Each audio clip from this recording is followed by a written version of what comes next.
Being myself an African American, I don't put much stock into the police force anymore. There was a time when Jay Brown dreamt of becoming a Detroit cop, but that changed the day he came face to face with one. I started opening my door to step out of my vehicle, and that's when the cop car came blazing up on me. In broad daylight in September of 2015, Brown was pulling up to a rental property he helped manage near Fenkel and Greenfield when he says Officer Stephen Koo pulled up to him. He told me not to move, asked me where the drugs are.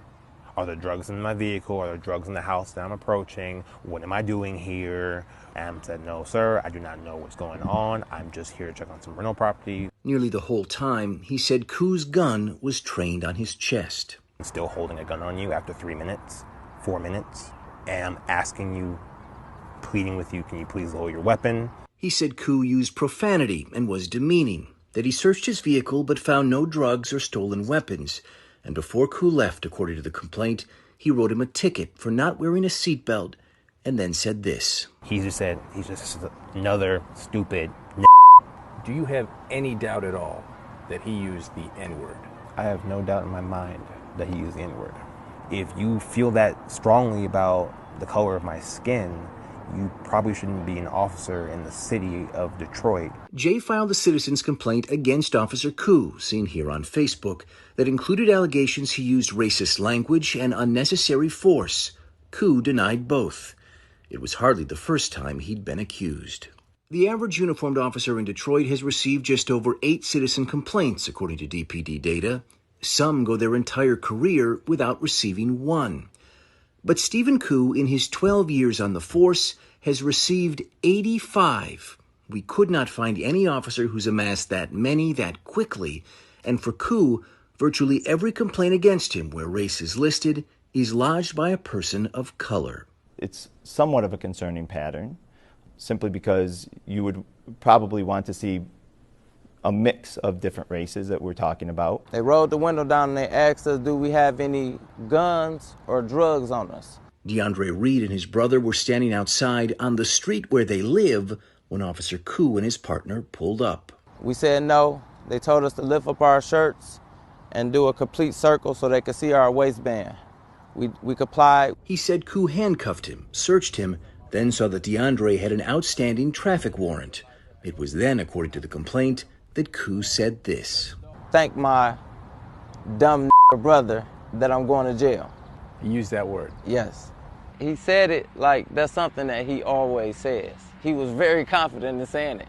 And Reed's neighbor was a witness. And he was like, this is because of your brother. And I was like, whoa, man, hold on, wait a minute. Reed was jailed and then released. After he filed a complaint against Koo with the city's Office of Chief Investigator. Reed and 3 witnesses said Koo used the N-word. The only person who didn't was Koo. The complaint was sustained, but Koo appealed, and with no reason documented, his commanding officer later dismissed the charge. Even today, DPD couldn't tell us why. We take it very seriously, and we have disciplined members of the department strenuously when using that type of language, especially with citizens. Not him, though. Not in 2015, apparently. However, I can't state with confidence what occurred at that hearing when he appealed it. Chris Gravlin is DPD's Director of Professional Standards. He joined the department in 2019 and said until he arrived, sustained complaints against officers were regularly dismissed without a reason documented. He says since Koo joined the force, he's been flagged at least 12 times when civilian complaints pop up and counseled by a superior. For you to say stuff like that, you just know that your best intentions is not to protect people like me. You don't like people like me. More alarming than the number of complaints against Koo is how consistent many of them are. He has been accused repeatedly by people of color of harassing them, of using the same demeaning language, and at least 8 times of using or threatening to use excessive force. He a gangster with a badge. I'm 38 years old. I ain't never seen no evil like that. Corey Collins said he was leaving his grandmother's house when Koo and his partner pulled up. They asked me, can they search me? I said no.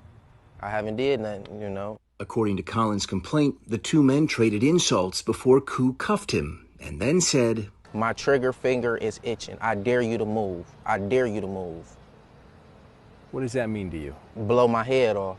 Collins was later released, not charged with anything. He filed a complaint against Koo, alleging he threatened his life. Koo denied making any threats. The complaint was not sustained. I never had no police threaten my life. He threatened my life. A finding of not sustained doesn't mean the allegation didn't happen, but there wasn't enough evidence to prove it either way.